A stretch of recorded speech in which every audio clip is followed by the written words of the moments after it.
সুবোধদা এই ডিম টোস্টের ওপরে টমেটো সস ছড়িয়ে দিত বেশি করে, ফলে জিনিসটা খেতে আরো ভালো লাগতো।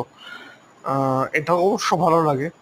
এরা এখানে দেয় আহ, একটু বিট নুন আর একটু আম, গোলমরিচের গুঁড়ো ছড়িয়ে দেয়। ফলে সেটাও ভালো লাগে। কিন্তু এটা আমি ডিম টোস্ট সস দিয়েও খেয়েছি, সেটাও দুর্দান্ত লাগে।